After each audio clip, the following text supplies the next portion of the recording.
Você acha que no Brasil tá ruim ou que na Argentina tá complicado? Deixa eu mostrar o futuro para vocês um pouquinho. O Líbano. O Líbano está com uma taxa de inflação de 1,3% por dia. E não só isso, hoje talvez você tenha visto nas manchetes, o Líbano teve que desvalorizar a sua moeda em 90%, a taxa de pobreza no país está em torno de 80% da população, o país quebrou, e isso aí é a consequência de seguir a escola argentina de economia. Vamos lá.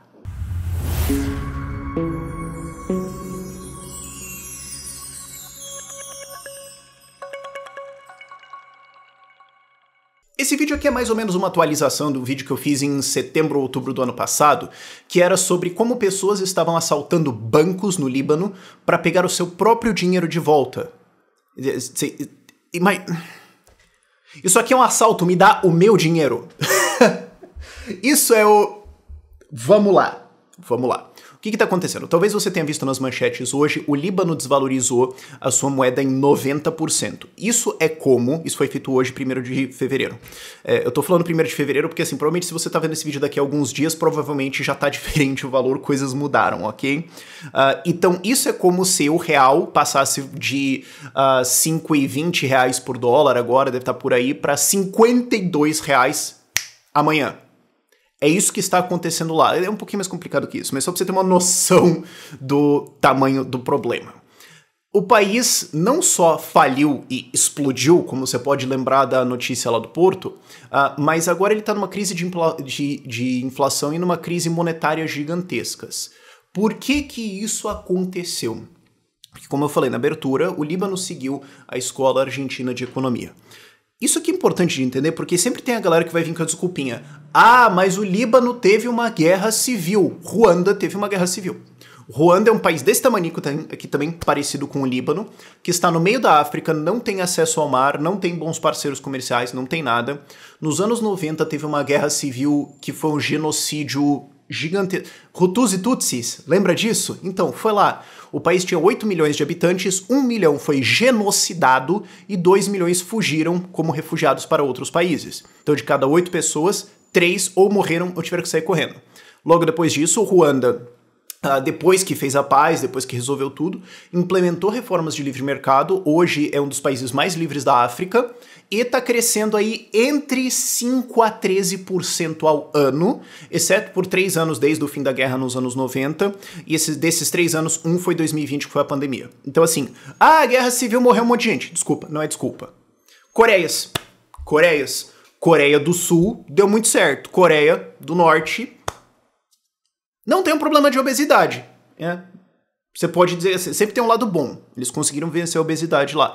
Ou Europa, depois da Segunda Guerra Mundial. Quem ficou pra lá da cortina de ferro e ficou dentro da ditadura soviética, miséria. Quem ficou do outro lado, sabe? Então assim, guerra não explica. Guerra destrói? Sim. Guerra é um horror com todo respeito a tudo que aconteceu, ok? Mas, isso explica o depois? Não. Logo depois o Líbano tomou uma posição de vamos gastar um monte, tem dinheiro que vem aqui pro país, vamos fazer um monte de coisa.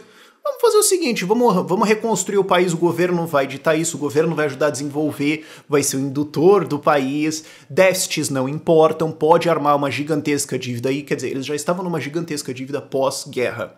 Ao invés de tentar controlar isso, eles aumentaram.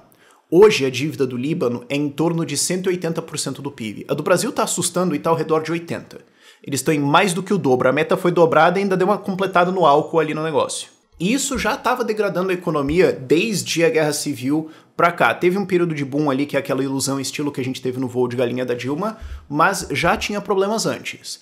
2019 bate uma crise econômica, a situação se agrava bastante, bate Covid, o negócio vai pro infinito e além. O que era uma questão de tempo. É aquela coisa, o bêbado uma hora tenderá ao chão. A questão é onde ele encontra uma ladeira. Mas você sabe que não é uma questão de ser. Você sabe que a cara dele estará no pavimento. A questão é onde que ele vai encontrar um buraco, uma ladeira ali que vai concluir a situação. A mesma coisa que estava acontecendo com o Líbano. Isso levou o país a várias medidas malucas, como, por exemplo, a impressão de moeda para pagar dívida, para pagar déficits. Isso levou a uma desvalorização da lira, que era travada a 1.500 liras por dólar. Esse era o câmbio fixo do país. Quando você tem um câmbio fixo, você tem um problema que se você imprimir mais moeda, ela desvalorizar, as pessoas vão querer comprar outra moeda e a sua moeda do seu país vai eventualmente se tornar inútil. Ou seja, você precisa impedir esse processo de acontecer ou a sua moeda simplesmente vai deixar de ser usada. O seu país vai dolarizar, ou como alguns países na África, ele pode ir para euro ou alguma coisa assim. Mas o fato é que a sua moeda será abandonada. Então você tem que começar, o governo começa a colocar controles de capital para evitar esse tipo de coisa, que é o que acontece na Argentina hoje, né? É muito difícil você conseguir dólares lá. E aí o que aconteceu? A lira foi desvalorizando ao longo dos anos e a crise foi tão grande que em 1º de janeiro, agora, de 2023, ela estava valendo 42 mil liras para $1. Lembrem-se, a taxa de câmbio oficial, logo ali depois da Guerra Civil, era 1.500. Estava em 42. Assim, o dólar blue, a desvalorização do peso argentino em relação ao dólar é de em torno de 2 vezes. Aqui a gente está falando de 30 vezes, mais ou menos. Né? 45 mil seria 30 vezes. Isso era 1º de janeiro. De 1º de janeiro para cá, 1º de fevereiro, a lira foi para 62 mil liras o dólar. Sim, 50% de inflação ou 1,3% ao dia. Isso... Cara, a essa altura não tem mais sentido você nem contar o dinheiro, é mais fácil você pesar ele. Você olha e fala, ó, as notas de tanto são azuis, as notas de tanto são verdes, então você dá uma olhada assim pro bloco e fala, isso aqui tá mais verde, pesa, multiplica, tá bom. É mais fácil, mais rápido do que contar. Se a gente errar por uns tanto aqui, daqui 2, 3 dias não vai importar mesmo. É mais importante você pensar se essas notas estão molhadas ou secas, isso vai afetar mais o valor desse monte aqui. E por que veio essa desvalorização agora? Porque o país está falido, ele não tem dinheiro para honrar os depósitos bancários, não tem dinheiro para fazer comércio internacional. Inclusive aquela história do porto ter explodido aconteceu porque tinha um navio que teve defeito, teve problema lá e tudo mais, estava com uma puta carga de fertilizante, acabou atracando no porto de Beirute, ficou lá, o governo não tinha dinheiro para dar manutenção no porto, para resolver o problema dos fertilizantes, de nada e tudo mais, pegou fogo, explodiu e tudo mais, mas foi consequência do país estar falido, ok? Então, como o governo não tem mais dinheiro para resolver isso, eles ligaram para o FMI e pediram socorro. O FMI pediu certas medidas e o país não teve escolha se não aceitar, porque quando você quebra, é isso aí que acontece. E uma delas era, ó, vocês têm que trazer a lira muito mais perto de um câmbio que faz sentido. Porque senão o que acontece é que vocês vão ficar sem reservas internacionais de novo, esse país vai explodir de novo e tudo mais. O Líbano falou, beleza, nós vamos desvalorizar de 1.500 para 15 mil. Recorde-se que eu estava falando que a lira estava em 62 mil. Então eles desvalorizaram em 90%, 10 vezes, e ainda tem que desvalorizar mais 4 só para bater o câmbio de hoje. Na taxa de inflação atual, pode fazer um exercíciozinho de matemática. Quanto tempo até você ter que fazer mais outra desvalorização de 90%? Em torno de 75 dias. Okay? Depende de muitas coisas que podem acontecer, a taxa pode oscilar, mas 2 a 3 meses vai ter que passar o vapo de novo e desvalorizar a moeda mais 90%. 2 dessas antes do meio do ano. Essas são as consequências de irresponsabilidade fiscal, de impressão de moeda, de falta de liberdade econômica que levaram o Líbano na situação que eles estão agora. O que é interessante de ver também é que isso aí criou uma gigantesca oportunidade para o Bitcoin. O Bitcoin está salvando muita gente lá. Muita gente começou a minerar, porque embora seja ineficiente minerar por causa de custos e tudo mais, quando você está num país devastado assim, começa a valer a pena. Então muita gente começou a minerar, muita gente começou a tirar renda e começou a sustentar a família inteira, um monte de gente por causa disso.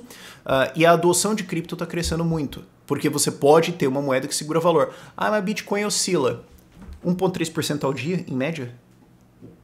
Sabe? Ah, pode cair 10%, pode cair 20%. Até pode, mas assim, a moeda do país está tão pior. Se você conseguir ela, porque você pode nem conseguir o seu depósito no banco, que é meio que dane-se. Fora que existem outras moedas, por exemplo, as stablecoins, que eu sei, existem várias críticas a elas.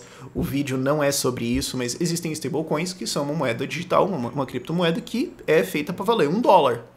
Então, você pode usar essas criptos e se dolarizar assim. Então, por mais que o país proíba, impeça acesso a dólar, dificulte, o que vai gerar um mercado clandestino, que vai gerar um monte de problema e tudo mais, você ainda tem acesso a esse mercado e não tem muito que o governo fazer fora desligar a internet.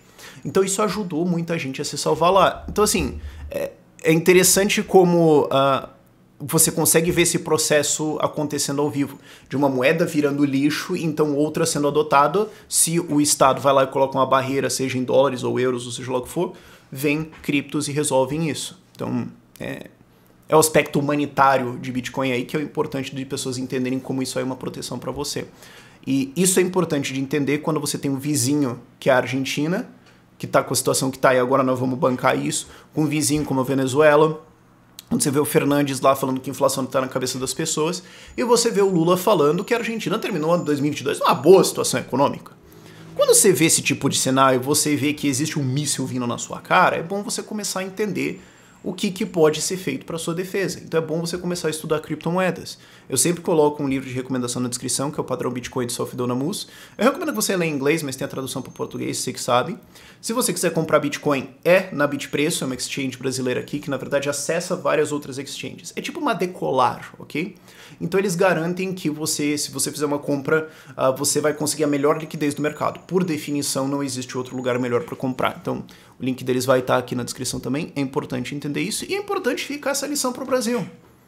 A Argentina fez o que ela fez, a Venezuela fez o que ela fez. Alguém pode falar, mas é América Latina. Tá lá o Líbano, que é outros países. Até a Alemanha tentou fazer inflação e não conseguiu, pô. Claro, você sempre precisa ficar avisando isso várias vezes. Sempre vai ter um grupo de pessoas que vai insistir em não ouvir, mas uma hora entra na cabeça deles. E vamos acompanhar o que está acontecendo aqui no Líbano. É uma tragédia. 80% da população abaixo da linha da pobreza e dificuldade. Eu tenho dificuldade de ver um viés de melhora, porque eu não estou vendo discussões de políticas, eu estou vendo os caras tentando, o governo tentando caçar dinheiro para resolver momentaneamente. Eu não consigo imaginar porque que o governo que levou essa situação vai de repente mudar.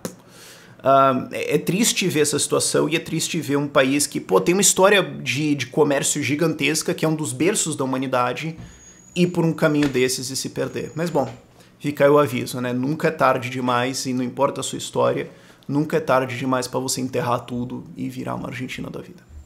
Por esse vídeo, ou um negócio que faz inveja pra Argentina, meu Deus do céu. Por esse vídeo é isso. Tchau, tchau.